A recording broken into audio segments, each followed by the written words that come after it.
name is Tiffany Johnson. I don't want to stand in front of anybody, so, okay. So I'm here to, thank you so much for the invitation. I really appreciate it. So I'm here to provide information about an Access LYNX program, but once again, my name is Tiffany Johnson. I'm a safety and training coordinator for LYNX Transportation. I'm in the Access LYNX department, which is our door-to-door transportation service. And I'm here to provide our information as far as the eligibility process of how to start using the service for those that may not know how to do that. Just to give general information, I do ask any experiences or personal experiences that you may have.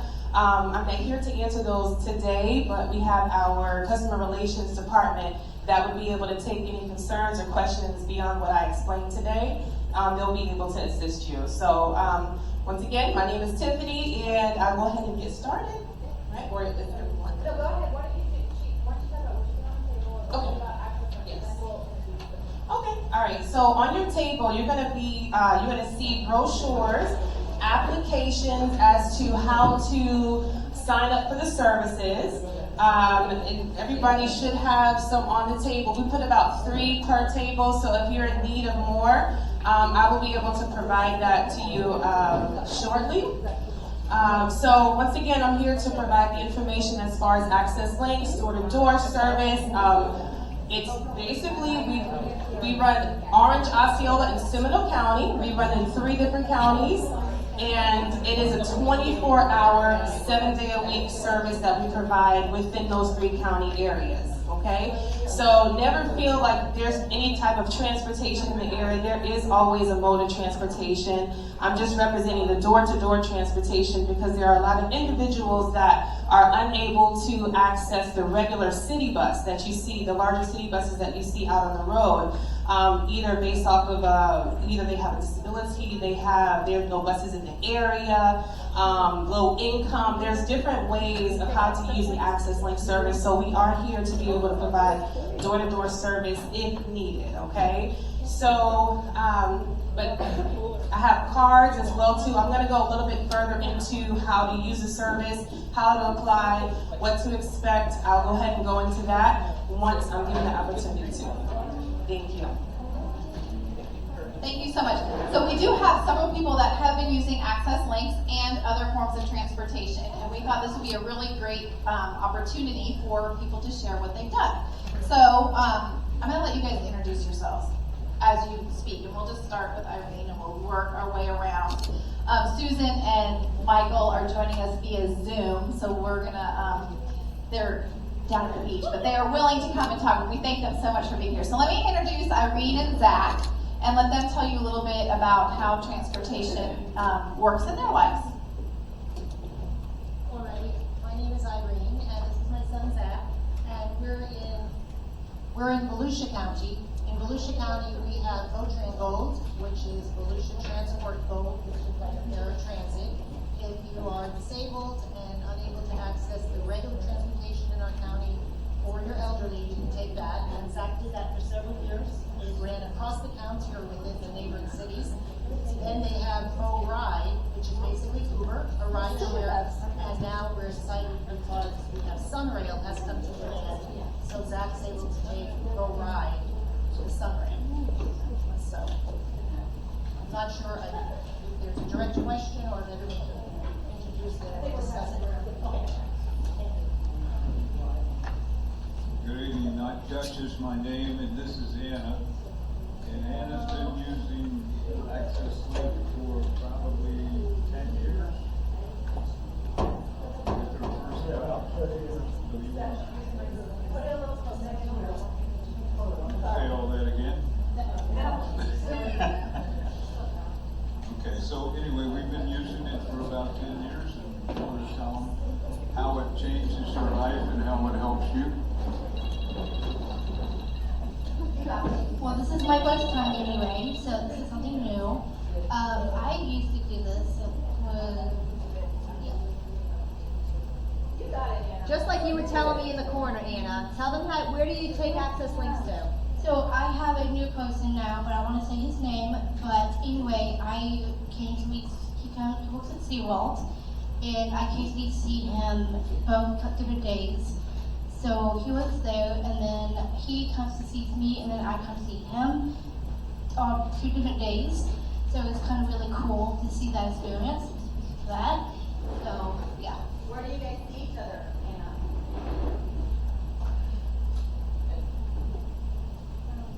Does he come see you at your apartment? Well, he comes with LYNX from there to my new place now. Yeah, so I get used to that. And where else do you take? Where do you take access links? So I take it to work. It's by Crest Village, but it's not the same community from there. But the next one over by John Young Parkway, the church I used to go now, and this is a little place down there, not too far from there. So. Awesome. Thank you for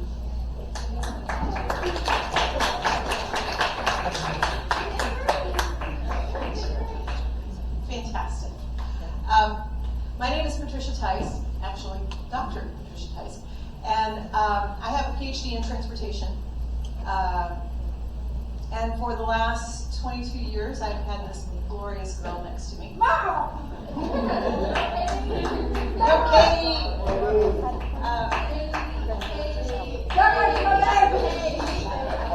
All right, that's enough. Katie and I wrote a book last year about transportation for people in this community. And the book focuses on what it looks like for someone with a disability to be able to travel independently, not just using transit, but for walking, biking, a wide range of other ways to get around. We haven't written the chapter yet on driving yet because we're not there yet. But we are actually working on a chapter for flying. And we're in the process right now of turning that book into an online digital course. And we're going to be helping, I hope, in the next year or so to support the foundation as they create programs that help you guys learn how to do this in a really robust way. And Katie, where do you use Access LYNX? Sorry, it's my first time doing a microphone. You got it. You got it, you're good. I use Access LYNX because I got 2 jobs, but I'm working at a mental health thing for workers. And mental health, I use that for Access LYNX. I used it by usually at downtown where I go for peers and good confidence with my friends. And even my friend JP and I went to Access LYNX together. Anyhow, but Access LYNX is about transportation. Transportation is about biking, walking, about me, and that's a big car and everything. So, Katie, tell us tell us some of the things you do to get around. I walk to downtown Garden because I go there every week and every month because I go there to see my friends and go there for my healing place. My healing place is downtown Garden because God chose me to go there because He wanted me to go there because He wanted me to pray for me. Yeah, Katie actually has been walking or biking pretty much anywhere she needed to since about 3rd grade. So she started walking to school in about 3rd grade, and she made it about 18 months before we had a big enough snafu that it stopped her for the rest of the year. And then the next year, they asked me at the beginning of the year, is she going to be walking again? And I said, oh no, she'll be biking. Because she had gone through the bike camp, which of course is in the next few weeks. Next week. Woo! And so she did her entire 5th grade year biking to school. She doesn't bike very often anymore because it doesn't give her as many steps on her watch. And she gets credit for the steps. So, there you go. Bigger stars. Yes. Oh, that's right. Zach, you wanted to say something, right? I think Zach had something to say.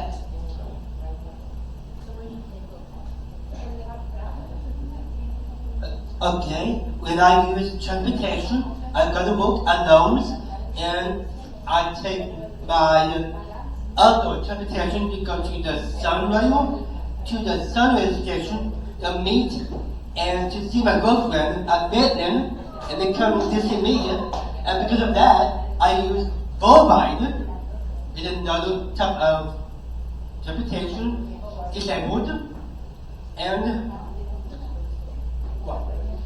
both of the colleges I go to this morning at the LYNX campus, and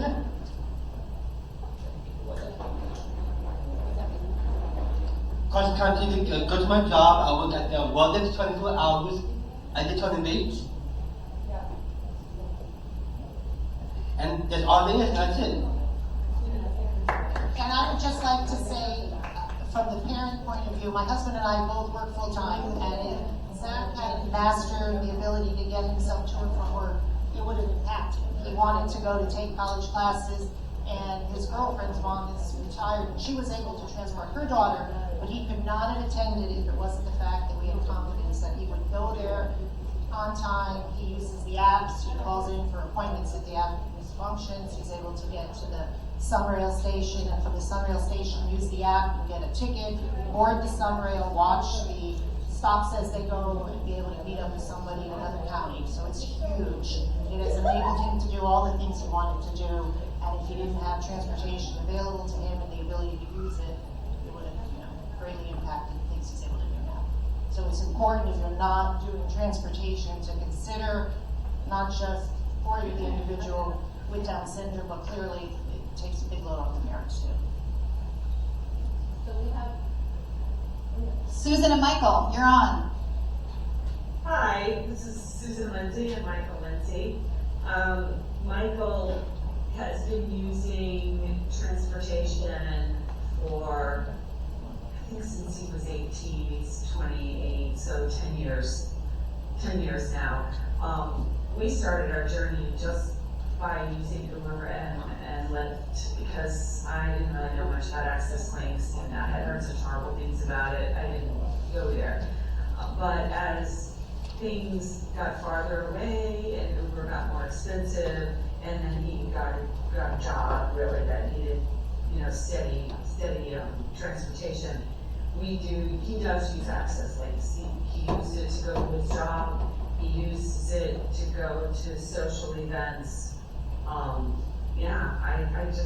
I can't drive him everywhere, so he uses Access LYNX. It's not the best thing, but it does get us there. It gets him there. So that's what we've done.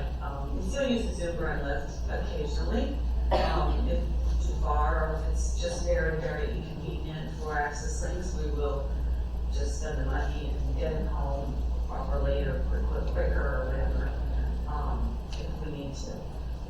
He's never taken the train or anything. He's never had a need to do that. So yeah, that's basically what we do. That's what he does.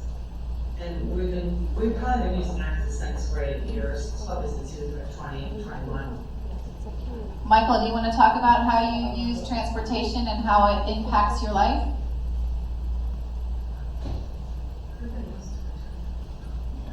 Michael, where did you go on the 4th of July?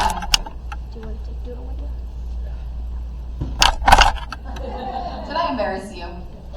He's having anxiety for being on the camera. Okay, we'll give you a minute, because I know you'll want to talk because you're a great thespian. So we'll give you a minute to get it together, and then you can share with us, okay? I believe in you, Michael. We all believe in you. I do.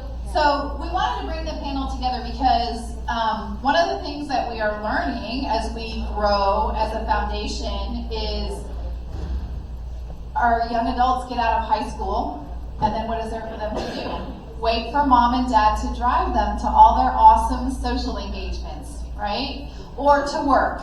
So the one thing that we've learned in the work program is the first year you start working, it's awesome. Everybody's on board. They want to drive them to work, however many days they work, however far away they work. And then the second year, mom's like, do I have to keep driving you to work? And then the third year, it's like, oh my gosh, can we do something besides work? But it's more than just work. Our young adults become very isolated.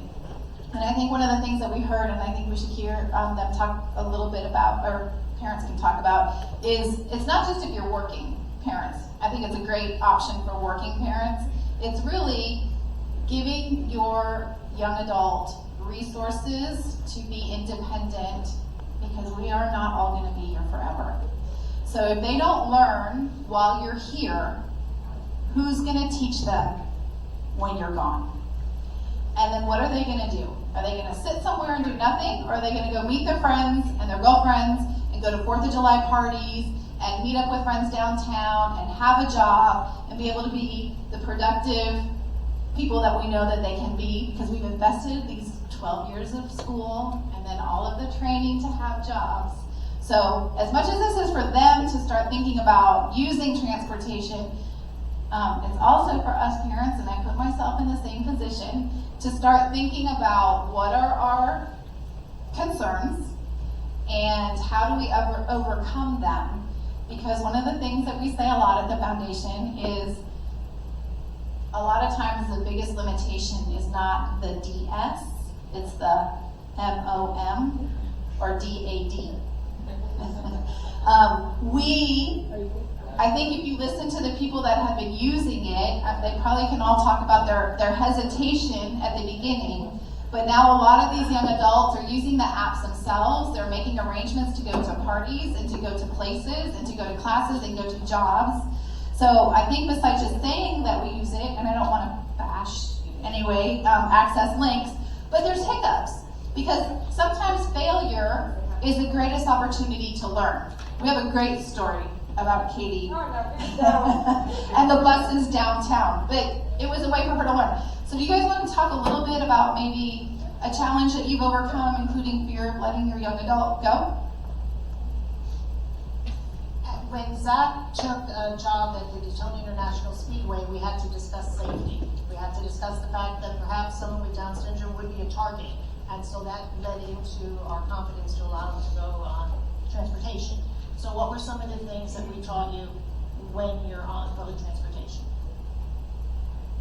360, and that means look side by side, front and back of you, and take a video and know what you're doing, and guys yell and scream on top of your lungs, and know what works best for you in my future that comes.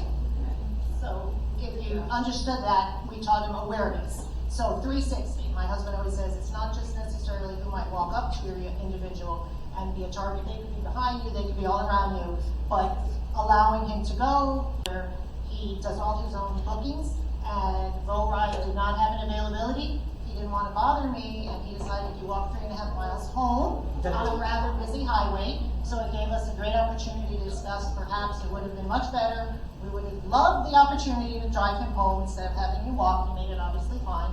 And there was another opportunity where he actually advocated for himself. He was working in Daytona. We had downloaded the 360 app where you can see your individual on, live. And it was the first time that we put that in place, and he had been working in Daytona, so I thought, I'm going to be this great mom, and I'm going to actually watch Zach and have confidence. And I see he is about a mile too far from where he should be. And so what did you do? Because you needed to be at work.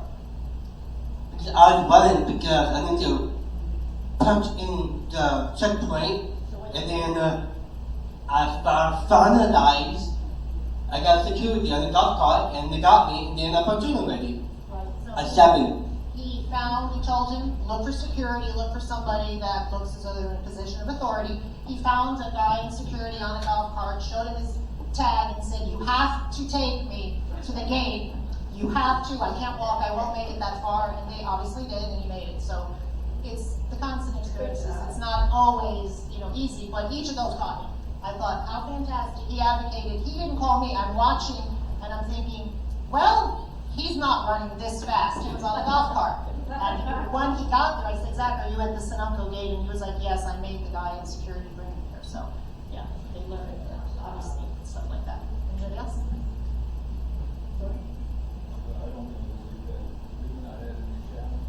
Have you had any challenges on access links or using Lyft, Anna? Well, I had some guy that it was a fun driving, and this other guy did not try to get off the bus. So he was struggling, yelling at the same guy, telling him to get off the bus. And I was like tearing up, like I was crying, hugging my backpack dearly in front of me, and I was like, I just want to call. Like I could call my parents or call my sibling or something. And I just bawl my eyes out of it. Who did you call? Between my parents or I don't have a boss, so I can't do that. I think the only thing I know is my parents. That's the only thing I know. I don't have a teacher or anything, so yeah. But you knew you had someone to call, and that's important. Yes, and I called my mom right away. I was like, I'm like throwing water in my face, trying to get myself together, and I did. So after that, I was like, okay, I need like iced coffee or something to get me up and realize anything. So yeah. Awesome. Katie, do you have something you want to share? Yes, I do. For my family and I, we use Life 360 to know everyone. Me, my mom, and my dad. We're in Life 360 for the map to see where we're going, like church or that's where we're going, or everything you do. For Life 360 is our map to go to everywhere. But I usually do that because I got personal events, Life 360, and other things that I could do. Life 360 has been a huge help.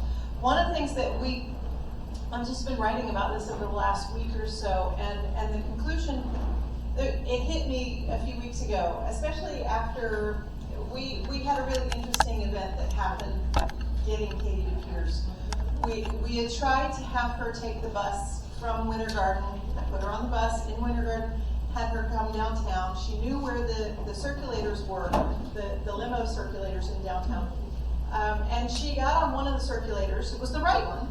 It was just going the wrong way. Yeah, and that ended up being a 2-hour tour around all of the circulators in downtown. She ended up on every single one of them. And at one point ended up in a situation that was probably fairly unsafe, although, I mean, her judgment is better than it could be. And she won't do that again. But at any rate, I have a new definition for success. And I think it's probably the coolest definition I've ever heard. Sorry, I really love this. The definition is, I get to do this again. Because if I have her out on a trip, or even if I'm doing something and things go wrong, I mean, this is normal. This is what we learn from. These failures are exactly what we need to be able to grow. The goal is to make sure that that failure is not going to keep me from being able to do it again. So, that means you have to think about your budget. If they're going to go spend money while they're out, they can't spend their entire month's budget while they're out. It's possible to do that. They can't get picked up by a stranger and never come home. That would really be terrifyingly bad. We had an incident, the thing when she was in elementary school, it had been 18 months that she'd been walking back and forth to school. And this particular day, she had a brand new pair of shoes. And all of you know exactly what brand new shoes feel like. They were really painful. And so about halfway home, she sat down on the curb and started thumbing it. And I knew that was a possibility. In the back of my head, I told her not to do that, but I knew that was theoretically something that could happen. And I knew who was driving by in that area. So all of the people that were driving by that time of day were going to pick their kids up at school. So I figured if somebody's going to pick her up, it's probably going to be another mom, right? And sure enough, it was another mom. And the other mom took her right home, dropped her off, didn't come tell me. She went and told on me to the principal. Of course. Yes. And so even though it was February, yeah, what a bad mom. I have gotten Mother of the Year more times than not. And it wasn't just her that has earned me that. I was thinking that 3 weeks at band would be reasonable. And they're like, no, not the rest of the year. And there are times that, like when you're in an IEP and you want something, sometimes you just are like, And they're like, I don't know how to do that. You have to essentially say, okay, fine, if you can't do that, you can't do that. And so you pick your battles. But the point is, in the long term, she's been able to do that again, and again, and again, and again. And every time we fail, she learns something new not to do. And the reason why we could sit down and write a book is because we've had a lot of failure. And that's okay. Oh, good idea. Susan and Michael, do you have something you'd like to share that's been how you let go or a story you want to share? Michael's had a few hiccups along the way. The first time he ordered his own Uber, he was going bowling to the Orlando Bowl, you know, where we all bowl. And I didn't look at what he did. I looked at my phone because, like everybody else here, we have 360. And I thought he was going to the bowling alley. And then I was looking at where he was going, and I realized he had typed in, there's like a bowl something apartment complex named Seminole. And I'm like, holy shit, that's what the phone means. And you know what? He just handled that. The driver pulled into that apartment complex, and Michael just said, this is not right. And somehow he communicated to that driver and showed him where he needed to go, and the driver created a new trip and charged him again, you know, for the trip from the apartment complex. But I was, you know, I think what you just said, you know, if you have success, like it was a challenge, but he worked it through. I was so proud of him that he communicated it and he dealt with it. And I was like, gosh, you know, I just didn't think that I should have checked that. And he said Orlando Bowl, and I think there's like an apartment complex that has that similar name, but so that was kind of scary. And then we've had incidences where he can't find the driver, and he panics because the Access LYNX drivers either very late or he doesn't know where they are or they're lost. And usually, like I think something happened when he was working at Orlando Health. The phone died. The driver wasn't there. What was he going to do? So he couldn't even call me. So he did have to look that up himself too. And I think it was a coworker. What was it? Somebody gave you a charger. Who was it? Oh, the valet person. Yeah, the valet guy at Orlando Health. So Orlando Health's a very safe kind of place, right? So they helped him get his phone charged, so he could call me, so I could call Access LYNX. Just like stressful situations, but all came through in the end. You know, it worked out. But yeah, we've had times where he's had to wait way too long, you know, for that. And I never allow him to take Access LYNX to what I think might not be a safe place to wait, because you do have to wait sometimes. So we always, you know, whether we're driving or whatever, we won't organize that. We won't organize that tool if it's not a safe place just to wait. So. Thank you, Susan and Michael. I think that's a great transition for you to talk about the safety aspects of Access LYNX and what you guys put in place for our young adults to be safe. Okay. Yes, so as far as being safe on Access LYNX, at least the drivers, they are trained to be able to provide door-to-door transportation to and from destinations. And also, anytime you're filling out an application, and if you feel as if a family member is unable to be at a location by themselves, like do not leave unattended, things like that, you have to specify that on the application and let us know. Although the drivers are not there to just watch anyone whenever they're dropping off, but they'll at least take the person to the door, because it is a door-to-door transportation service. They'll take them to the door and make sure that they touch bases with someone that they can leave a family member with. So they do try to make sure of that. If it's not indicated on their application, we do provide the door-to-door, but we just take the person to the door and then they get back on the vehicle and they drop off the next person. But To be able to eliminate or to alleviate things like that, you would have to specify that on the application. But the drivers are trained, and they go through a lot of training, weeks and weeks of training of how to provide the door-to-door service, how to care for the applicants, to make sure that they are going from point A to point B. Also with Legally Blind, they have someone from Lighthouse come out and they'll do one-on-one training with them just to make sure how to navigate from the home to the bus.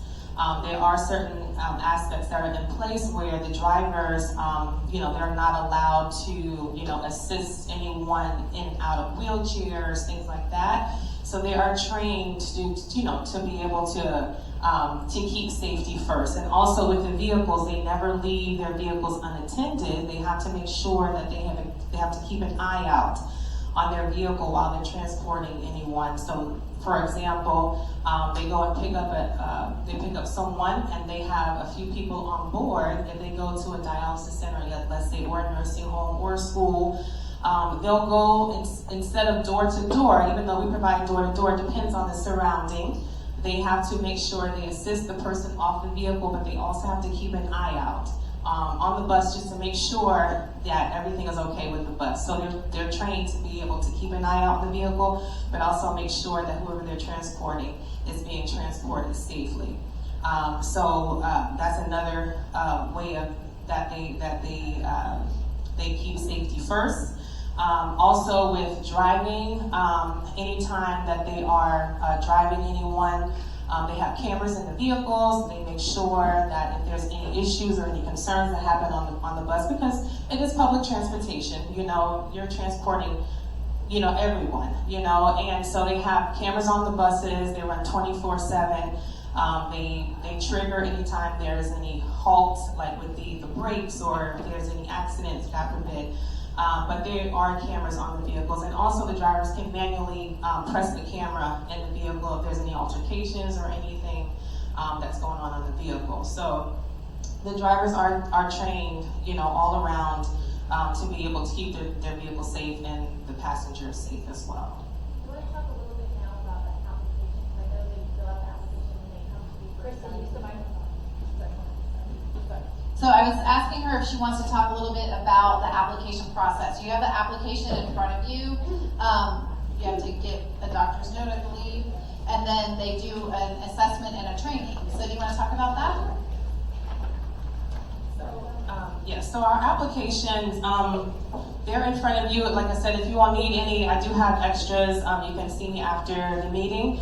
However, I'll kind of start from the top and how to apply. So Access LYNX, it is a service that we provide, a door-to-door service that we provide for 3 counties, Orange, Osceola, and Seminole County. Those are the only 3 counties that we serve. But you can travel anywhere, meaning you can go to medical, non-medical trips, such as grocery stores, to a boyfriend or girlfriend's house. Okay, yes, from the airport. Yes. So we run 24/7. There's, we don't worry about holidays or anything like that. We run every day, all day. That doesn't stop us if it's a holiday or anything like that. The only type of altercations that we have with the schedule is if there's a hurricane. Obviously, it's only life-sustaining trips at that moment, meaning dialysis or chemo and things like that. However, we do run within those 3 counties, and we run 24/7, and there's an application process that needs to be completed first. So on your table, there are 2 applications that we have. So in order to apply for Access LYNX, you have to have a condition that prevents you from using the regular city bus, as I stated before. So let's just say the first mode of transportation is the city bus, the large city bus where you stand out at the bus stop. That's the first mode of transportation that most people would take. However, there are some individuals that cannot use the city bus because either a disability, they live too far from the city bus, or the income where they don't have any means of transportation of their own, but they don't have any way to get to a bus stop. So there are different ways that a person can apply for Access LYNX, which is door to door, to see if they qualify. So The two programs that we offer is the ADA, Americans with Disability Act application, and we have Transportation Disadvantage application.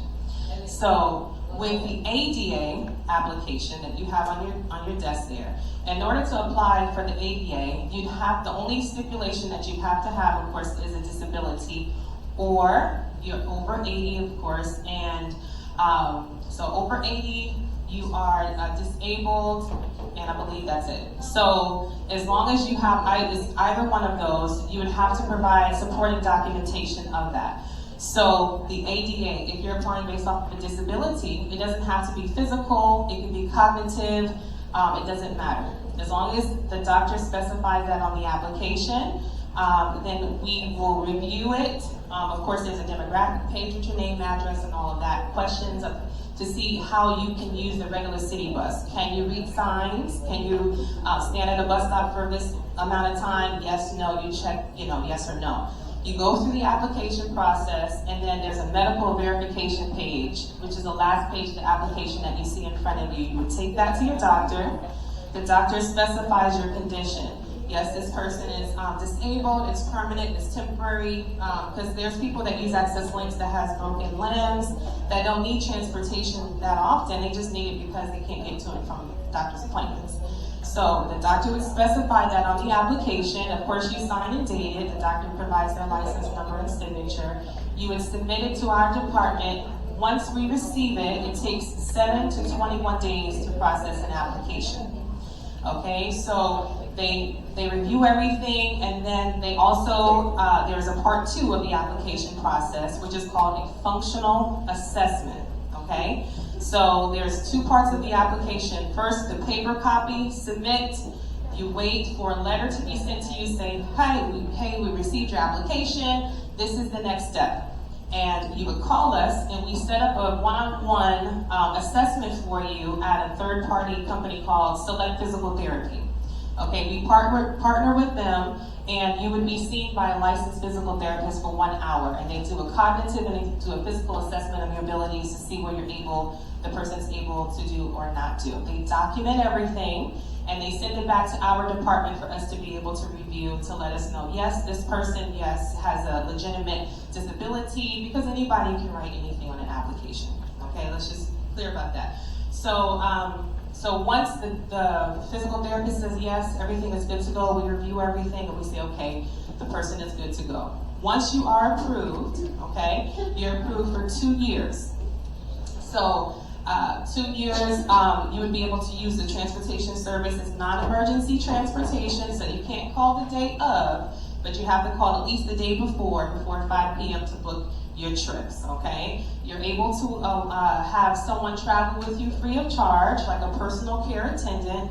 As long as that's stated on the application, you're able to have someone travel with you free of charge, okay? Yes, ma'am. How do you know whether or not, I don't remember filling it out, but I know that I would have always known my son needed that. How would I know If you did or not? that you had that personal care attendant? Because I wouldn't want to send his behavior tech with him and then say, no, sorry, he doesn't qualify for that. So basically, with the personal care attendant, the doctor would specify that on the application and would let us. I think her question is, if she doesn't remember if she put it on the application, how does she go back to check that? Okay, so you would call eligibility, our eligibility department, our eligibility department, and provide the credentials, and they'll look into the application, and they'll see in the system to see if they have it or not. If they don't, they can just add it on there right then and there. Yeah, they can just add it. That was my next question. Yes, yeah, you just call and ask. So once the application is approved, they're approved for 2 years. There's certain situations where a person can be approved for 3 years, which is considered permanent, and that's if those are 80 years old or over, legally blind, or quadriplegic. Okay. However, once you are approved, like I said, you can go to and from doctor's appointments or non-medical trips. Okay. The cost for that program is $4 or $7 each way. Okay, $4 or $7 each way. The difference between the two if you are traveling, because remember, our paratransit, but our fixed route service is covering 3 counties. Both of them are covering 3 counties. So Access LYNX is covering 3 counties. The fixed route is covering 3 counties. However, remember, Access LYNX goes beyond certain areas that a fixed bus cannot go. So if you're traveling where there are city buses, it doesn't matter the mileage, but if you are traveling from point A to point B and there are city buses around the area, at least 3/4 of a mile, those trips for you would be $4 each way. However, there are instances where people live in, let's just say, Bithlo, and we don't have buses, city buses, or a lot of buses that go into Bithlo. And so those fares would be $7 because those are considered premium fares. So we do travel there. We are in Orange, Osceola, and Seminole County. However, there's no city buses in the area. You would have to pay an addition, pay a little bit more for us to be able to go out further, okay? I actually have a question about that. Yes. The way that the system's set up right now, Neighborhood Link does not count as a city bus. We actually live in an area that is in a Neighborhood Link area. And if y'all are not familiar with Neighborhood Link is it's usually a physical zone where you can get a local bus. These are 1-hour trips. So you have to book the trip an hour in advance, not a day in advance. But in those specific areas, that bus runs around anywhere in that area and just picks up whoever signs up to have a trip and then takes them where they need to go. It's still a shared ride, so we run into trouble sometimes with the trip being a lot longer than you expected. But it's in a very effective service, but it does not count as in the way that you're describing it. We of course always end up with a $7 trip, not a $4 trip. Is there any possibility that they would actually begin to think about that system in that way? So for the NeighborLink service, yes, I understand what you're saying. However, whenever we review the application and we're looking at the address to see where a person is located, if the person is located where there's no city bus or NeighborLink, then it's considered a $7 co-payment. However, if there is a NeighborLink in the area, they're going to mention, okay, you do have means of transportation. You do have means of transportation, so your best alternative is to go ahead and use the NeighborLink service. But if you want that door-to-door service, it would be the $7. But I do understand what you. Well, no, I mean the reason I'm asking is because we do this 3 times a week, and it's $7 each time, even though we actually do have cities. I mean, we have the NeighborLink service, and we're not going to solve that problem. It seems like that should actually count. Yes, I understand what you're saying. That's how the rules that they put into place. I'm hoping later on down the road they would be able to consider that. I know they're kind of doing some changes with the NeighborLink, so I'm sure that may be something. And I can also bring it up anytime, that I'm speaking with management or anything like that. I would bring it up. Yes. I think the other thing that would be really helpful is to we can order a day in advance, but there's also subscriptions. Oh, yeah. So do you want to talk about the difference between those 2 kinds of services? Yes. Okay. Definitely. Okay. So before I go into that, I just wanted to mention about the transportation disadvantage. I did mention that there were 2 different applications and how to apply. I'll just briefly go over that one. The transportation disadvantage, remember that the ADA is just strictly off of disability or if you're over 80. The transportation disadvantage, there are a little bit more criteria that you have to meet in order to be able to use that service. So you don't necessarily have to have disability, but if you're making less than $29,000 a year and you have no city buses in your area, you can also be able to apply for the transportation service. And that also has a in-person evaluation as well too. It does take that 7 to 21 days to process the application. However, that program is a little bit cheaper. So like I mentioned, it was $4 or $7 each way for the 8K. Transportation disadvantage is it's by mileage. The other one is by location. Remember, if you're traveling outside of where the city buses are at, it's $7. So the transportation disadvantage is by mileage. So if you're traveling from point A to point B, if it's less than 5 miles, it's $2.50. 5 to 10 miles is $3.50 each way, and over 10 miles is $4.50 each way. You can have someone travel with you, but it's not, they would have to pay the same fare as you.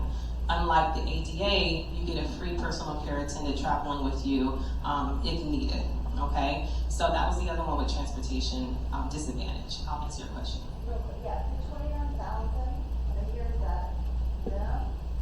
That's the applicant, that's the applicant.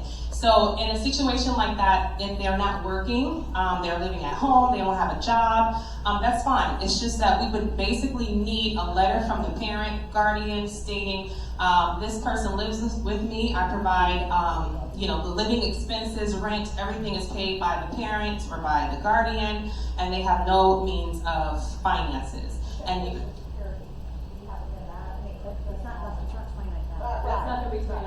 You report that still? yes, you still report. So you report anything that. Working and the Social Security and the working, and everyone over 29,000 and what father. Yes, that is correct. That is correct. And there's a breakdown as to what you can apply, what you submit.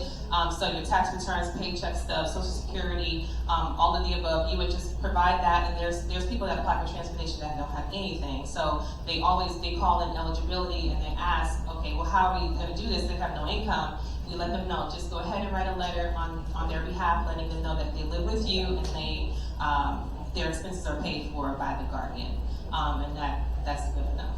Yes, ma'am. If you were to apply for the transportation disadvantage, do you still get like the door-to-door service? You do. Yes, it is the same service, door-to-door. They're both the same service. It's just how you apply and what you have to provide that are the differences, and also, of course, the fare. It is different. So they both we have to do the in-person evaluation. It does take 7 to 21 days. There are certain other programs like people that have life-sustaining treatments. They don't do the evaluation because it is a life-sustaining trip, and they have to provide supporting documentation of that. And there's this process of up to 3 days. But that is in certain situations. But majority of those that are using Access LYNX, it is 7 to 21 days. Those that don't do the in-person evaluation is quadriplegic, legally blind, or life-sustaining trips. Okay, everyone else would have to go to the in-person evaluation. So it was brought up about subscriptions. So once you are approved for Access LYNX, of course, we'll send you a letter in the mail letting you know, you are approved for transportation. This is your expiration date. We also provide you with all of the documentation that you see, except for the application. We provide you information as to how much it costs. There's a how to ride guide that's provided to you, the phone numbers you would call to be able to book your trips. Like I mentioned, you have to call at least the day before. I want to mention this as well too. The ADA program, which most people use that program. The ADA program, you can call it the day before or up to 7 days in advance. Okay, so the day before up to 7 days in advance. Versus the transportation disadvantage program, you can only call the day before. You can only call the day before. Okay. And then also the benefits of having an ADA program is that you can also travel outside of the area. So if you want to go to Miami, if you want to go to Chicago, if you want to go to New York, you can get your services transferred there. You just call up the services in whatever city or state that you're going to, and then you would get their information and call us and let us know, hey, I'm traveling to New York in the next month. Can you please send my information over to their program? Or so they would you would just basically provide us with their information. We fax over or we email whatever we need to email over there saying that you're coming these days, this time. And then, of course, you would have to adhere to their rules and regulations when you're there as far as co-payment and all of that. But you can use their services in other states and other areas. That's only with ADA and not with transportation disadvantage. Do you have to pick which one you want to apply for, or can you apply for both and use it as? Okay, so no, you can't apply for both. These are great questions. So you cannot apply for both. You have to have one or the other. A lot of people call and they ask, what are the differences between the two? We let them know. We don't tell them which one to pick. We just say, this is the information you can choose. But you just go over it and look through it to see what works best for me. Does, some people, it's the cost, that's their issue. So they have to look into that program versus the ADA. Some people, they want to be able to call ahead of time. They don't want to call the day before only. So they look into the ADA. They want. Do subscriptions work on the TV program? So they do. They do work on the TV program. So the subscriptions are basically whenever you are calling to be able to, let's just say if you're going to school, okay? If you're going to school 5 days a week, Monday through Friday, you have the same days, same times. You can call our reservations department and say, hey, I have school at this location. I'm going to be going there Monday through Friday, 8 to 5.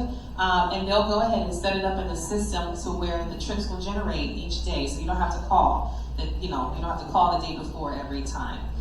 So a lot of people utilize that, the subscriptions. So anytime you wanted to book a subscription, once you're approved, you call the reservations department and say, I would like to do a subscription, and they'll go ahead in the system and they'll update that. And they'll change it up to once a month, but no more. My question is, I know you keep on saying that you call in, but when I used it with my son like a year ago, we were always using it online. Do you still have online reservations? Yes, I was going to get into that as well too. And my other question was the app stopped working for payment. Is that fixed? So, how often do you use the Paw Pass? We were using it once a week at that time. Okay. So I know they do have a new app now within the past 3-4 months. Okay. So it should be up and running now. But Paw Pass, okay, so let me answer the first question. So yes, you're able to book your trips online. You don't always have to call. It's called the Web Access. Okay, so there's a site. It's not an app. It's a site that you go to. And you can go to LYNX.com, and there's a section there under access links, and it's called Web Access, where you're able to book your trips yourself. You can go on there, you put your client ID number. Of course, you're going to get a client ID number when you're approved. They're going to give you that letter. That information is on there. The only thing you would need to do is when you register, you create your own password. And then once you're in, you can book your trip up to, the day before, up to 7 days in advance, whichever program that you do have. The system will recognize which program you have once you're logged in. So if you're under the transportation disadvantage and you want to book up to 7 days, it's not going to let you. Only the ADA will let you book up to that far in advance. But you can go online and you can book your trips yourself. You don't have to be on hold for a long time because there's a queue. There's a queue. When you call in to book your trips, there's a lot of people. There's a lot of people in Orange, Osceola, and Seminole County that use access links. There is a lot. Are they working on transferring that over to an app from the web? Right now it's a web portal, so you literally have to open up a web window to be able to do that. And it would be lovely if there was an app. Yes, I'm sure it's in the works because I know I've been hearing talks about transitioning over to an app. It's just not finalized. So soon I'm hoping that there'll be that everything will be in one location. Yes. Did you have your hand up?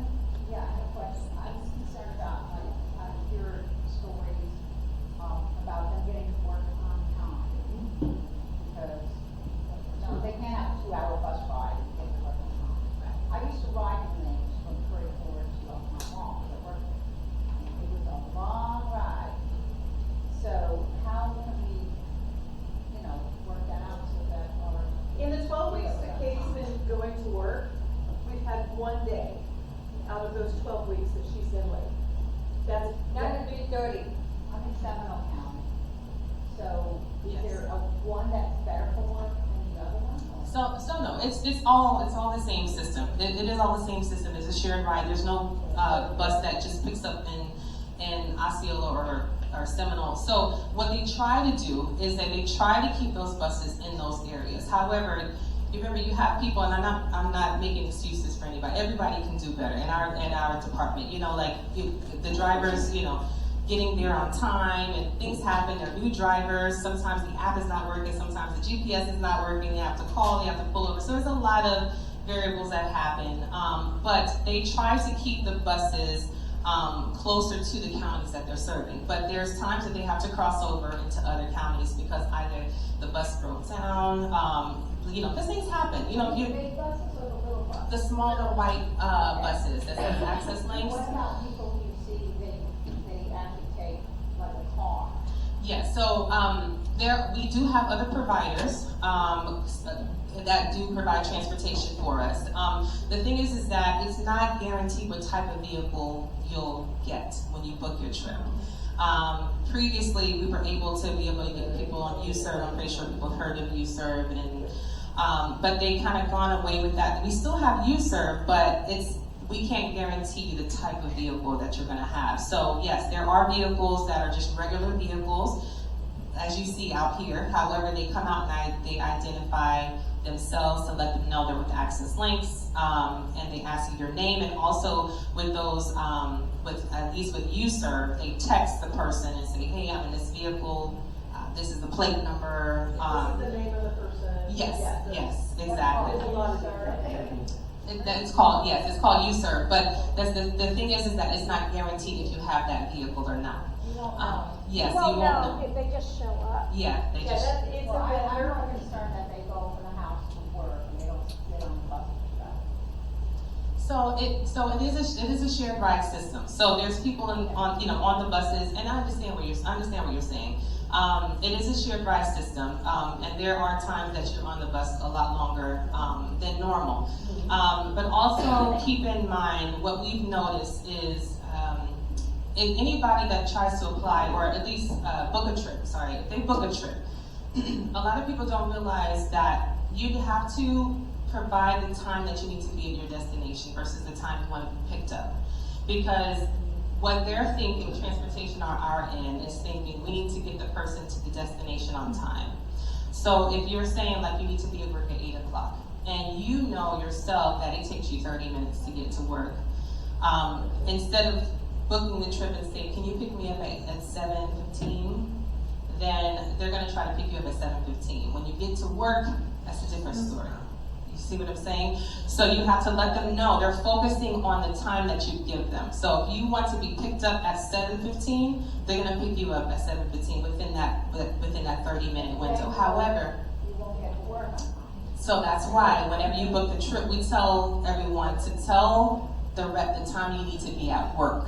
So 10, if you work at 8, you get to 10. And Yes. the app actually has a toggle for that. Yes. You can put in whether you want to be there at a certain time or you want to be picked up at a certain time. Right. So that way it'll guarantee you would be to work on time. Yes, you may be a little late here and there because things happen, but majority of the time, 90% of the time, you're gonna get there. If something happens where they don't get you there on time, either it could be traffic, it could be this, it could be that, but they do their best to get you to work on time. And also, I'm gonna mention about this 30-minute window, but I'm gonna answer a question before you forget. No, go ahead. Finish it. Okay. So I was gonna also mention there's a 30-minute window that we also provide to those that are using the service. So let's just say if your pickup time is at 1 p.m., you let them know and you tell them, I want to be picked up at 1. They'll say, okay, no problem. Your pickup time is going to be from 1 to 1:30. So the driver has that 30-minute window to pick you up, and that's considered one time, okay? Or either if you want to be dropped off at 1 o'clock, they'll say, okay, well, it's going to be from 1 to 1:30. Now, if... The other way. But that's not always It's true. the opposite. That's not always It's true. From 12:30 to 1. That's not always true at all. Okay, so go ahead with the, you can go ahead and speak on. That's not reality, the way you're speaking about that, because you can say, I want to be dropped off by 5, and you live 30 minutes from there, and they'll say your pickup time is between 2:45 and 3:15. Yes, that is. That's their 30 minutes, but it's not 30 minutes, okay, I'm gonna pick you up between 4 and 4:30. No. So you're not speaking reality, because that is not the common way it works. It's always very long, right? It's always very early. And so you have to keep playing with the playing with the time. You have to keep saying, well then, I'll ask to be dropped off at 5:15, and maybe they'll pick me up later. And you have a, you know, it depends what you're doing. If you're going somewhere social, it's okay to be a little late, but the reality is, the 30 minutes is not what you just said. It is not that. It can be 2 hours, 2.5. I've seen 2.5 hours before your drop-off time that they're going to pick you up and give you that 30-minute window. So the example that I gave is hypothetically. However, how they schedule the trips, let's just say if you need to be somewhere at 1 o'clock, depending on where you live from point A to point B, if that's 20 miles, if that's 15 miles, they go by mileage. So if you live less than 5 miles away from your destination, they have to book your trip at least an hour before. So if you need to be there at 1 o'clock, your pickup time is going to be from 12 to 12:30, or from 11:45 to 12:15. So, and then the further you live out, or the further the gap, the earlier the pickup time. So some people travel from St. Cloud all the way to Sanford. So their pickup time is going to be extremely earlier than someone that lives, 5 minutes away. So the system automatically calculates the distance, and they would let you know. The example, and I do apologize if I gave that example, it was just kind of an example as far as the 30-minute window and how it works. But yes, they will come earlier to pick you up, to bring you to your destination on time, and it's always a 30-minute window that they do that. So, yeah. But it is a shared ride. So, and a lot of times the reason why... But the U-Serve is not a shared ride. The U-Serve is not a shared ride. So if they pick you up at 3 p.m. on U-Serve, you're getting there at 3:30. U-Serve is a vendor, and so they have different rules than the regular bus. Right, but they're not a shared ride.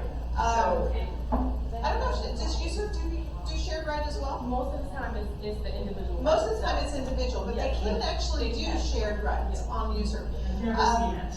Well, and I haven't either, actually, but you never know if you're going to get a U-Serve. The one time that Katie was actually late getting to work, the reason she was late had nothing to do with LYNX or anything else. Remember how she talked about earlier that they can't leave, if you check the box that you can't leave them alone, the driver will not leave them alone. And so the person that they were picking up immediately prior to Katie was one of those.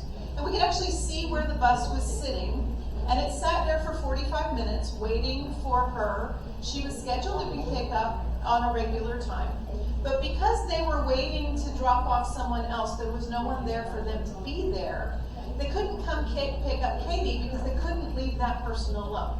And sometimes those things do happen. And honestly, to me, because it's a shared ride, because I know that we're working with trying to meet the needs of other people, it was uncomfortable for us. It was really inconvenient. It was the 1 week that I couldn't actually fill that gap in. But I wouldn't have wanted them to do anything else. I wouldn't want them to actually leave that person there alone without supervision when they shouldn't be left alone. And if Katie ends up being late for that, she called her boss. She told them everybody was fine with it. It was an inconvenience. If it were happening frequently and she worked for Disney, that would be a real problem. But in this case, it wasn't that big of a deal. Because you're doing a shared ride, that 30-minute window is 30 minutes from the time that you put in. So if you tell them, I need them to be dropped off at 1 o'clock, they will drop you off at least by 12:30. Now, if they pick you up really early because they've got somebody else that they're dropping off and they end up showing up a little earlier than that, that's just how the routing works. One of the places that we're really struggling with on a regular basis is the pickup. Because when you tell them specifically what time you want to be picked up, especially for a work trip, often they will schedule that pickup time earlier than we tell them. And so that's when I have to go back in and futz with it. And keep shifting the time until I can make sure that her pickup time is after the time that she's actually done with work. Because of course, if I schedule her to be picked up at 3:30 and they say they're coming at 3:15, that's a non-starter. And so I have to go back through and try to fix that. Now, I would really love for you to take that back and say, please, especially on a work trip, and we do actually have to check off the type of trip, picking them up early is not an option. Right. But, This is the app. It happens. and this is in the app. This is This is actually in web access. And it's happening pretty regularly. Where it becomes a real problem is, Katie had an event that she loved to go to in the evening. And she would put a pickup time at 9:30 in the evening, because that's when the event ended. And, it's a church event, there's a bunch of people there, and they would invariably give me a 9:15 pickup, or a 9:20 pickup. And the problem with that is that if I go ahead and futz with it and put the pickup time later, it would turn into a 10 o'clock pickup. That's right. And a 10 o'clock pickup is not okay, because then she's standing there in the dark by herself, and nobody in the church is going to let her do that.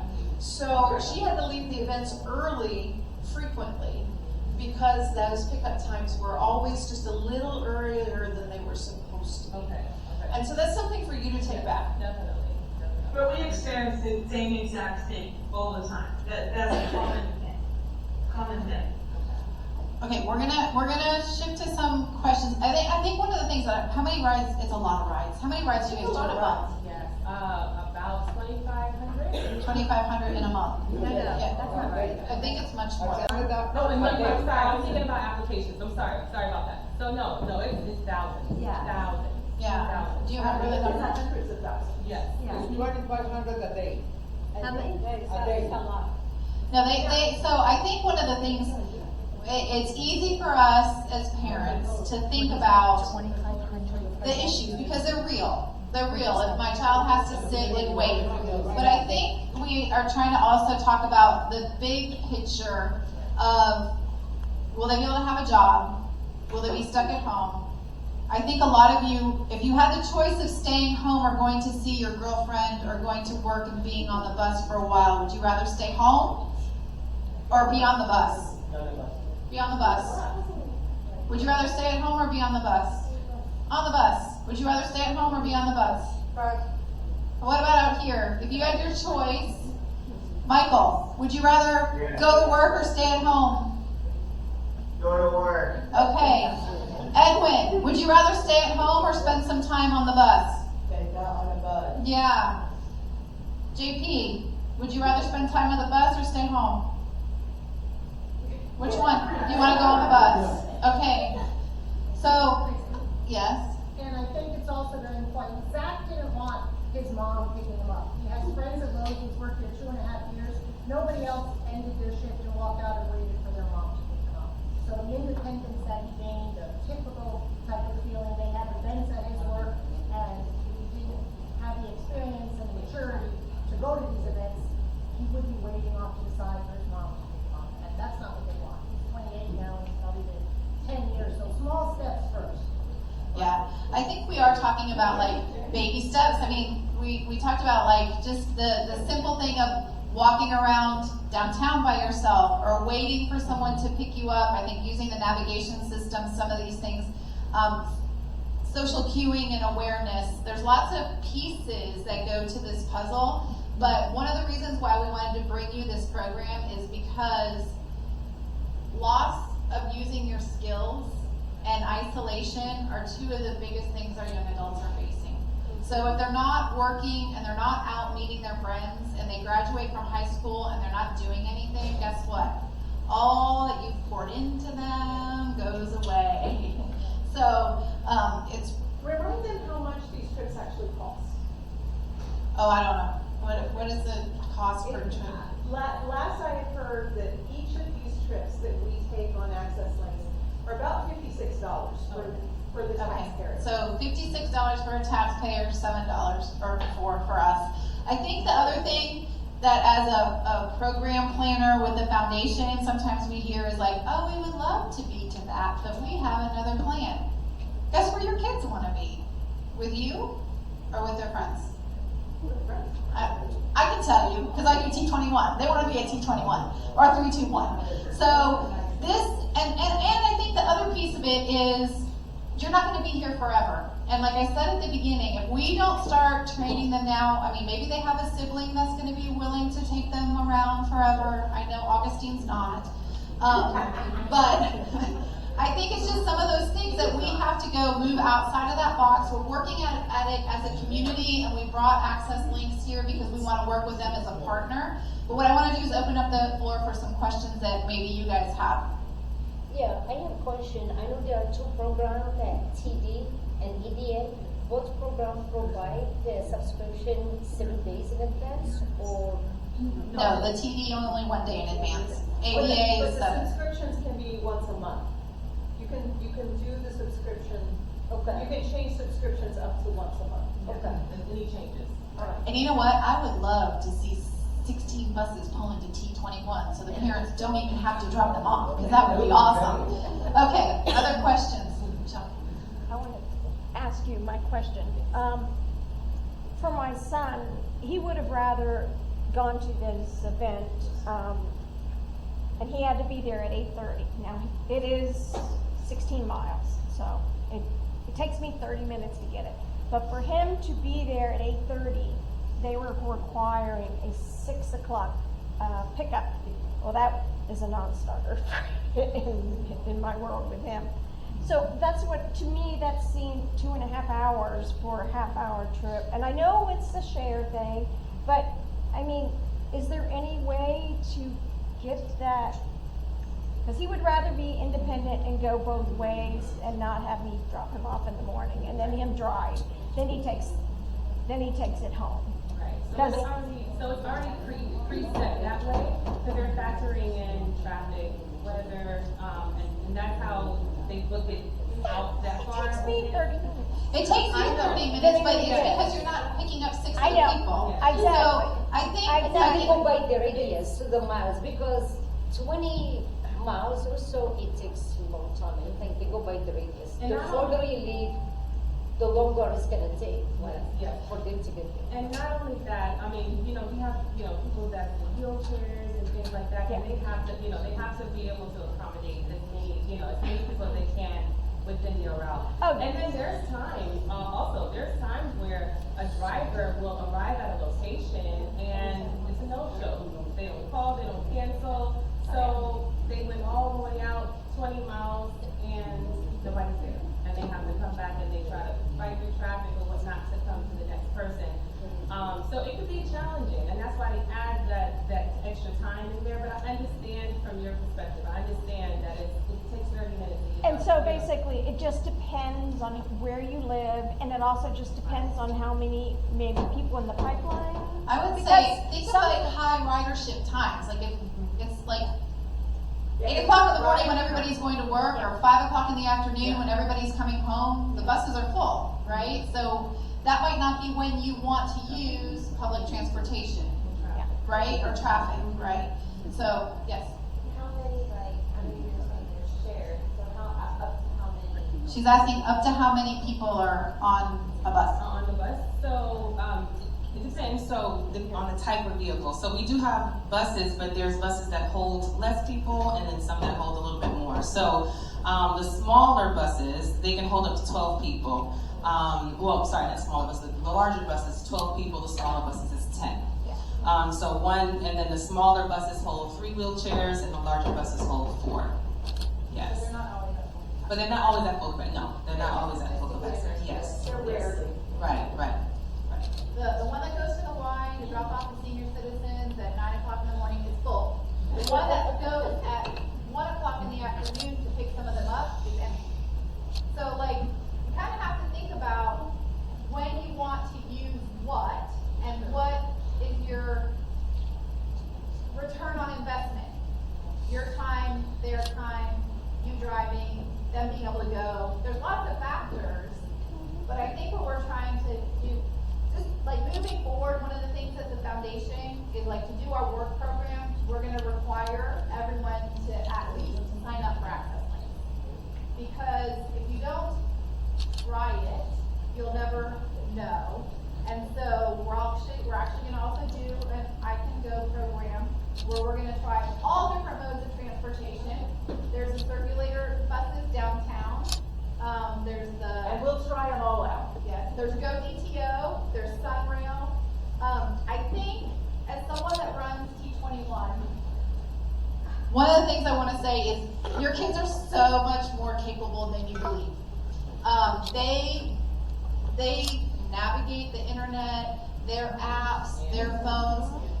We have to do more as parents for the situational awareness because we've protected them their whole lives, right? So we need to start young. Thank you, Maya, for being here. Bravo for thinking ahead. But the more that we give them the opportunity to be in places that were not helicopter mom and dad, that they get to make some mistakes and the freedom to choose all the time. I mean, I think that they have such a great time at 321 and T21, not because they don't love you, because they absolutely do love you. But take yourself back to being 22 or 25. 26, whatever age that you want to be. My favorite is 22. Go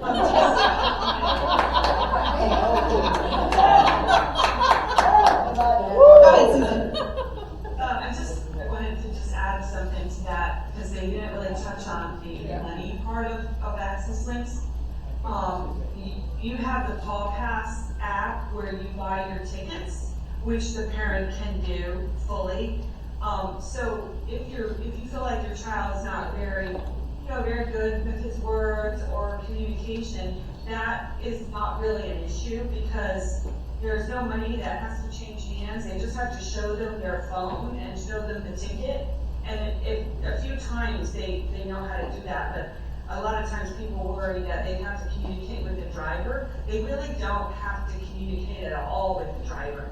I mean, they just have to get in the car and it's already all set up. So I just thought I'd point that out because somebody really talked about that. And I know a lot of parents are worried about, how is my child going to communicate what needs to happen? And it's really all set up so they don't need to. And the money part of it too, they don't need to, like when we first started out, we had to pay the $7 and I was like constantly going to the bank and getting 17,000 ones and fives and putting them in an envelope for them. And but now you don't need to do any of that. It's all done, and you buy the ticket, and it's like a press of the button. So I just thought I wanted to bring that out because that would be something people are worried about. VR will actually apply for tickets for you. Yeah, and if you're in the work program, if you work through vocational rehabilitation, which is how we take you into our ICON work program, we actually, VR will give you the fares as long as you're in the supported work. Once you're out of supported work, then you're on your own. But, what? For 6 months, they give you that. They give you what? The Access Links, they'll pay for Access Links. Yeah, I've never had anybody pay for Access Links. No, they will. VR will. Yes. I guarantee you. They will. You're beyond that now? No, he's still, it's okay. We'll talk about it offline, but yes, they do. We had the conversation with them. You have to ask for it, but they do. They don't offer it, but if you ask for it, they do. Something that we just learned. Yeah, I've heard that 10 years now. Yeah, and I think the other thing to think about is you're not going to just put your kid on a bus and send them off. You're going to go to Orlando Health and you're going to be like, this is where you work, and you're probably going to go there many times before you put them on a bus and they know where to go and check in and go to their Or office. you can be their companion. You can go as You can a also companion. use the companion if you and want do to have field somebody trips follow. beforehand. Yes. So I'll give you another example. We did, what's a communication? What's not peers. What did we just do? Creative competence. Thank you. Peers and creative competence. Downtown Orlando has this little thing called GoDTO. So it's basically an Uber. Some of them are these little buses, and it costs $1.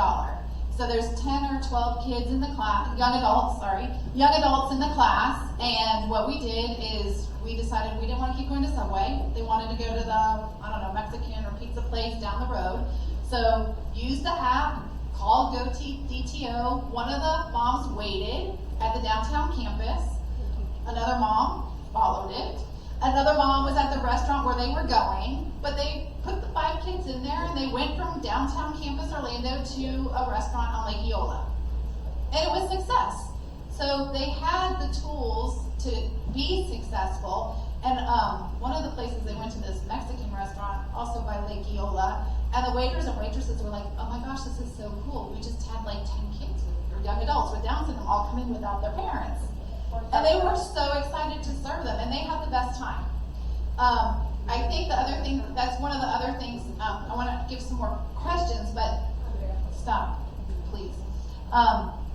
One of the things what we're doing, whenever we do T21 or 321, we're not just training our young adults how to be out in the community. Every time we go to a restaurant or a bowling alley or the theater, we are also training them how to receive our young adults.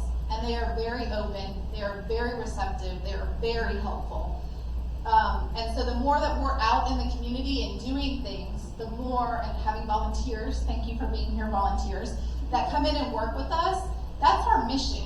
Our mission is 50% to serve you, but 50% of our mission is preparing the community to receive our young adults. So that's how our programming works, is it's, fun with a purpose. So with that, more questions or comments from our audience? Yes? They have to be like 18, right? For what? The access link? No. Not at all. Is there any age requirement? So if they're traveling by themselves, they have to be at least 16. Okay. So any younger than 15, they have to be accompanied by an adult. But could they apply with ADA younger and the parent could go with them? Yes. There you go. So like, wait, like how, yeah, you could do this. I mean, okay, right now my son's 8, so he just turned 8 a week ago. So it's probably gonna be a minute, but I don't know. But you could start doing field trips on the bus. How fun would that be for an 8-year-old? I would love it, actually. Okay. I mean, okay, Young like, Explorers, we have a program. SunRail, and he like loves the SunRail. Oh my gosh, like the SunRail is like. SunRail is $2 per, right? Yep, $2 a ride. You want to talk about? With the access program. You want to talk about how you do that? Or $2 normally. Normally. But it's like more than that, because I'm taking it like. No, it's SunRail for disabled. Oh, okay. Yeah, someone for disabled is go on the app to create an account or sign in, and you can choose to be disabled for one day. It's $1.50 or $2 for each of the stations you go, like to Osceola Springs or to Central. It's the same price, but it's a different price. You get another ticket for your destination to come back. Wait, how do you do But that? it will wind up with a different price. I usually just like, so. Yeah, no, you can, he has a profile, and he does it on his phone, and if he arrives there, he can pre-book his ticket and pay ahead and then just show it. There's a kiosk, you can go and you can use your debit card, and then he boards the train like everyone else, the conductor comes and you show it on your phone, correct? Wait, you can do it at a kiosk too, like, so you're disabled?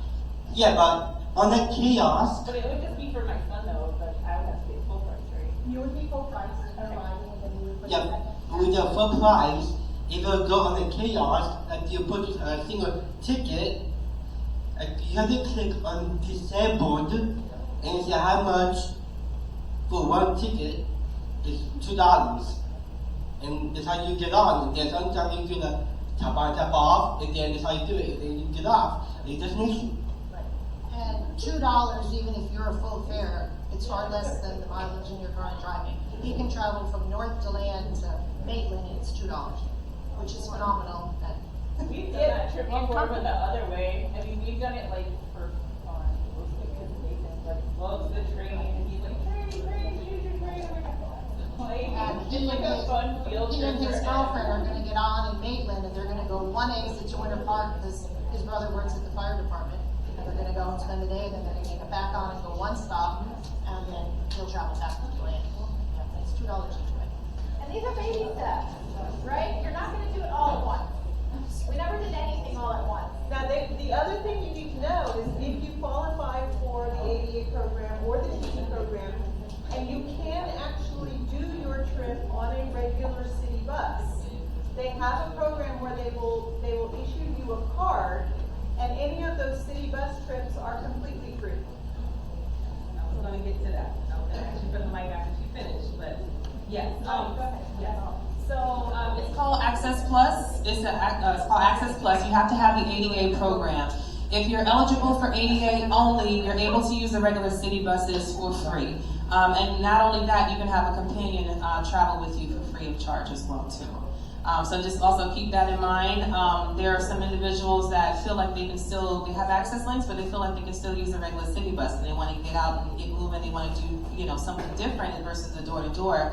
They can do that, but they don't have to pay anything for that, for themselves or for someone else. But as you mentioned, there is an ID you have to be able to use. You would go down to the... And you have to do that downtown. Yes, you have to do that at the LYNX Central Station downtown off of Garland and Amelia. You go to the customer service window and let them know, the Lost and Found department, which is adjacent to it. And you let them know, hi, I'm an Access LYNX rider. I'm under the ADA program. I would like to apply for the Access Plus program. They'll look you up in the system. They have access to our portal as well. And they'll look you up in the system, see if you're still qualified, you're still eligible. And they'll go ahead and get your ID made, give you a card called Access Plus. It's an orange and white card. And you're gonna show the driver when you get on the vehicle, and they'll expect you, they'll expect you to ride for free. And if you have someone traveling with you, it's free of charge as well too. A lot of people don't know a lot about that program. We offered it starting, I believe it was 4 or 5 years ago. We started offering that right after COVID. But yes, that is another option. But it's a win-win for them. I mean, the buses are running anyway, and it's $56 for a regular trip. So if you could actually use the bus, they're like, hey. And if you can use the bus here, then guess what? You can go to London and Berlin and all these other fun places and use the bus. But no, do you have to apply for ADA first? No, you just. You have to be eligible under ADA. Once you're eligible under ADA, then you can go to the bus. So if you do our transportation program in January, we'll help you do that. Or if you want to do it before then, you can. Is there any other questions, Camille? One of our goals for tonight is for parents who are apprehensive about using Access LYNX to have an opportunity to ask these other parents who are using it, like, how did you get from being scared to allow your child to use it, your young adult, to using it? So if you're sitting in the audience and you have those, fears, or you're not sure if you will allow your son or daughter to use it, the goal is for you to ask these parents your questions to help, figure out why did they allow their son or daughter to, or how did they do that. So please, this is a great opportunity for you guys to ask them these questions that might help you to change your mind about it. We're doing this program because I'm scared to death to do it. I won't lie. I mean, I created the I Can Go because this girl needs to have a life, and I can't drive her forever. She still is going to get her license if I can make that happen. But anyway. Anyways, we all love our kids, and we create the programs as we see that there's a need. And I will tell you, now that we're doing peers and creative confidence and one-on-one mental health counseling and I Can Work, we need to do it. We need to let our kids grow up, be adults, get married.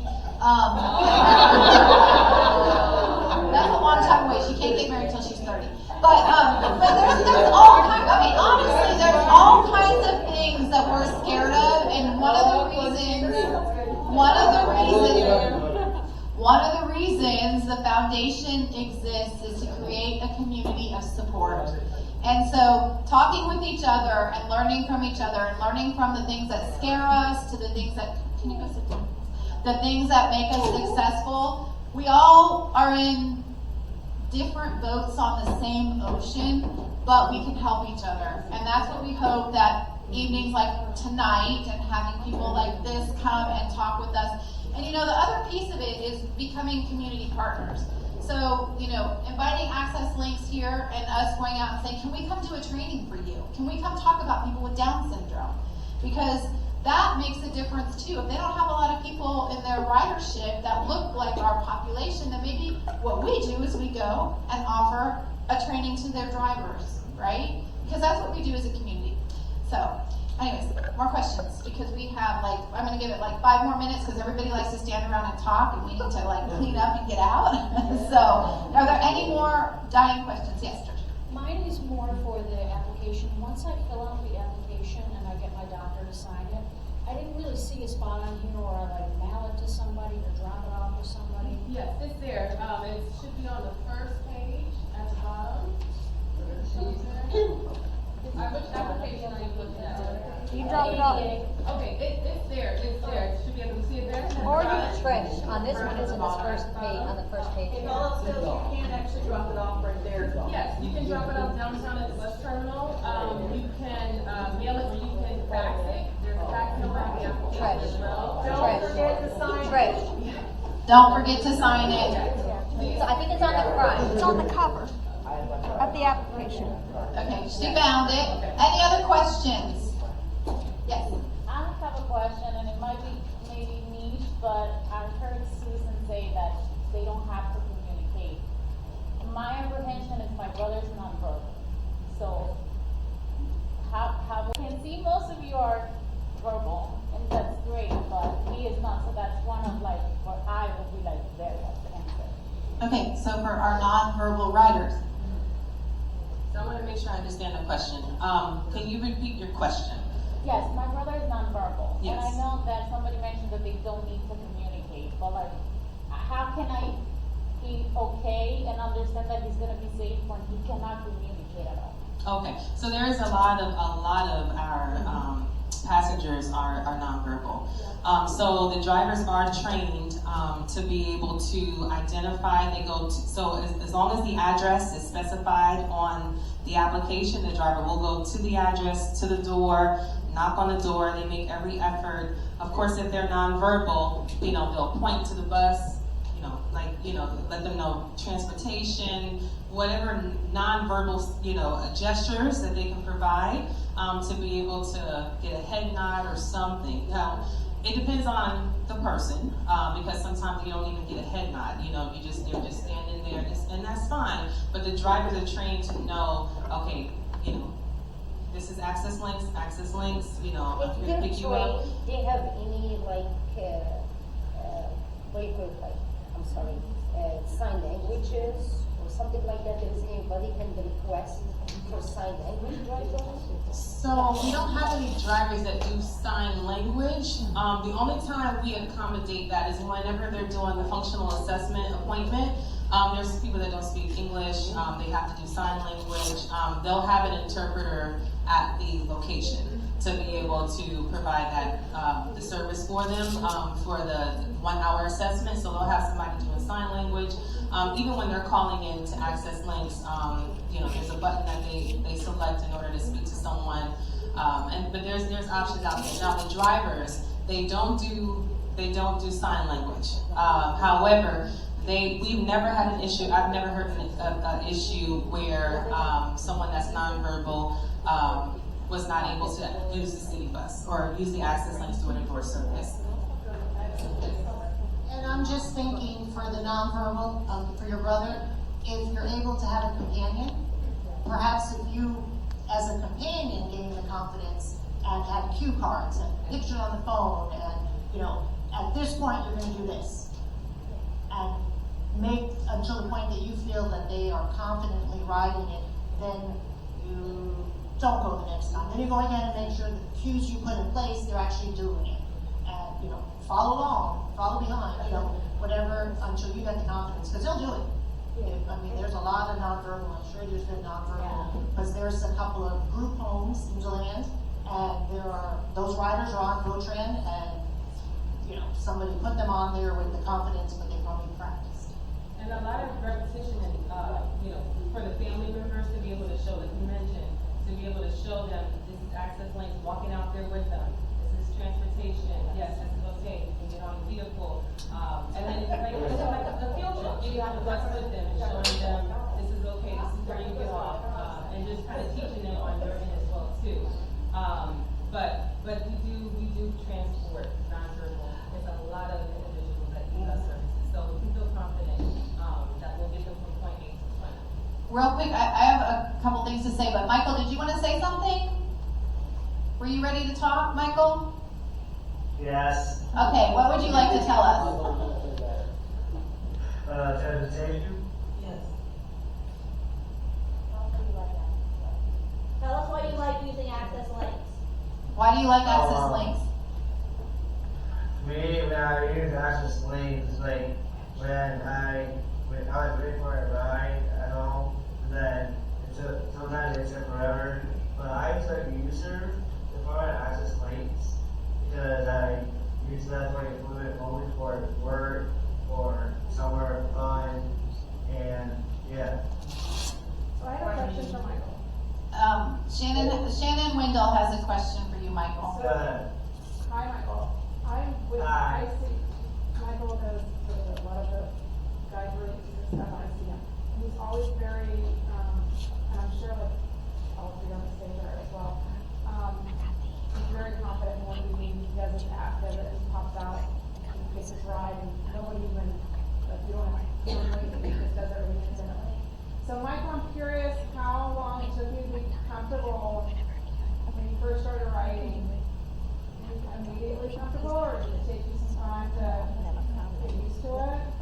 She's asking, how long did it take you to be comfortable riding on access links? Were you nervous? Did it take you a little bit of time to gain your confidence? Because you're so good at it now. I didn't know. Right, so Scotty's never done it yet. I'm 100% confident. Yeah, but she has, like, were you at the beginning? I was very nervous. When I took my first ride, I was confident, I was my own self, and I was ready for the presentation on. Michael loves it because he was so happy that he didn't have to hear me complaining about it. Helped you.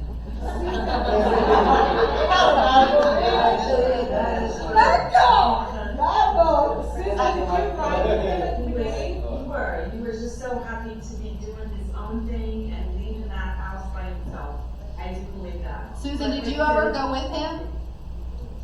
Were you ever his companion? Only once, because I had a broken foot and we were going to see people, so we couldn't go accessly. I wish I would have known this when I had my broken foot and couldn't drive for 12 weeks. Holy cow. Right. So we were going to see the theater with Lori and Russ and Justin, and so Lori said, just go on access links. So we did. That's awesome. I was going to answer your question about being nonverbal. There's a couple of things that come to mind immediately, which is technology. You can be on FaceTime with him. I mean, obviously you should practice a few times. You should have pictures of where you're going, who you're dropping off with. There's lots of stop gaps that can be put into place, but obviously practice it. The other thing is, at UCF, there's something called the FAST Center, and using augmentative communication, like touch chat, you can get an iPad or an iPhone that can speak some things for you if you are not verbal, and that is a great resource for our families. I can think of one gentleman who comes to T21 and he uses his, I don't know if it's Prolo Quotigo or Touch Chat, but he got his device through our I Can Communicate program, and he uses it very successfully now to order meals and tell us what he likes and what he doesn't like. So if language is a barrier, expressive language is a barrier, communication is not. We just have to provide them with the right tools, and between ABA, I Can Communicate, the FAST Center, speech therapy scholarships, talk tools, we will help you do it. Okay? You're not on an island. 5 minutes. Anything else? Any other questions? Does anyone on the panel have anything else they'd like to add? Oh, yes. It's 2 questions. The first one, if you take the access link to any one of the counties to go to Lake County or Volusia, you can do that? Can you take them to outside counties, Lake or Volusia? No, so you can't go outside of every county. So we can take you as far as we can, but then you can't go any further. So we only have to stick within Orange, Osceola. And you can cross county and take on one trip? Yeah. Yes, you can go to 3 counties. Yes, so it's just those 3. Yes, Pilar. My second question. How you know when the expiry, the 2 years, they told you or they? Yeah, so yeah, they send you a letter in the mail. So once you apply for transportation and you've gone through the process, they'll send you a letter in the mail to let you know if you've been approved or not and the expiration date, but you're more than welcome to call eligibility to find out the status of your application. And if you haven't received the letter, because sometimes that happens, it doesn't get to you, we mail it out, but we leave it to the post office to get it to you. But if you don't get it, you can always request it again, we can mail it back out to you. We just had to do apply again.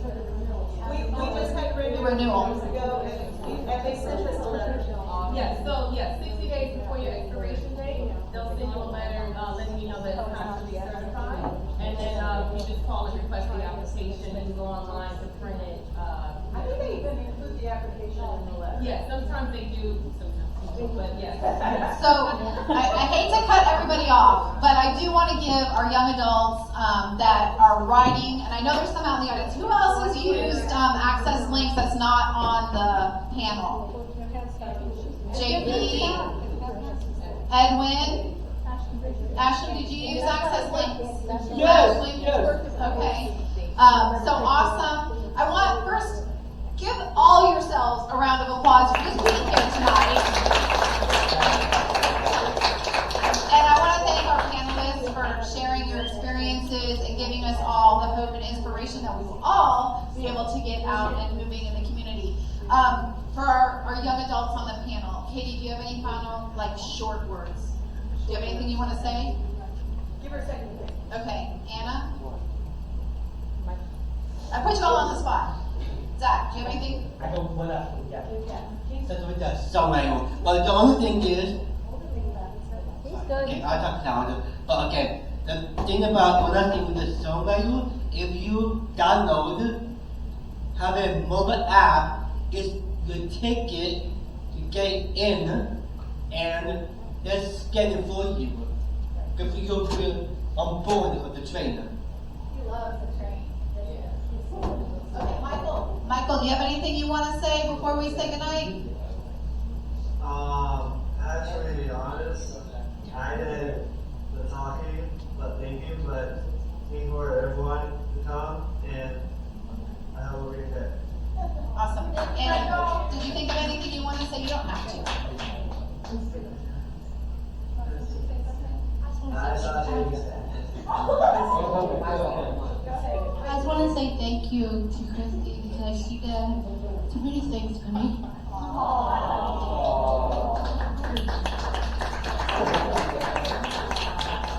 You know, this girl lives independently too. That's coming up next. Do you want to talk about real quick? Can we stay an extra 2 minutes? Yeah. Tell us about what you're doing.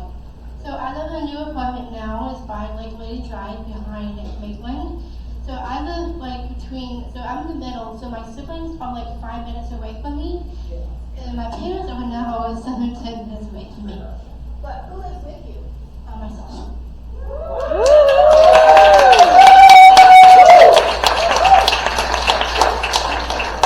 I think you have to come back for another panel on independent living. Hannah, do you like living by yourself?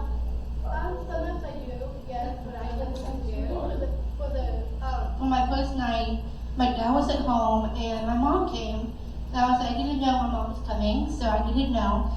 So she knocked on my door, and I was like, okay, who is knocking on my door? So I knew it was my mom, so I was so nervous for the first night and everything. And my mom stayed. This is before I started working a new other job. So she was trying to help me with the money and all this other stuff. So she came to spend the night with me one night, and I was happy about that. And then after she left, I was like, okay, I think I can do this. So I actually moved out in, I think, March, something like that. So it was my first place I've lived before. It was Crest Village. That was my first time living there. But now I moved out and got a new life. So it's kind of a difficult thing. And she cooks an awesome air fryer dinner that she's going to help us, that we're going to talk about. I just want to say thank you for Evan because he did a great job in internship as an activity camp. And thank you I never introduced him into internship with SunRail. But all I say is thank you so much because you are a great guy and you did a great job with the media center and everything. And thank you for filming the video. Okay, well, a round of applause to all of the parents and all of our young adults. We're so proud of all of you, and we just see unlimited potential and opportunities. So keep coming back because we'll have some cooking, some transportation, some independent living, and we have a whole bunch of stuff for the little ones that now that we know what we know, the cool thing is we're teaching them the skills much younger. So you guys are setting the stage for the little ones that are coming up behind you to be even more successful. So thank you for being here tonight. I will ask, please clear your tables, and if you want to help us stack the chairs and get rid of any of the trash, that would be really awesome so we don't have to stay. But thanks for being here. Say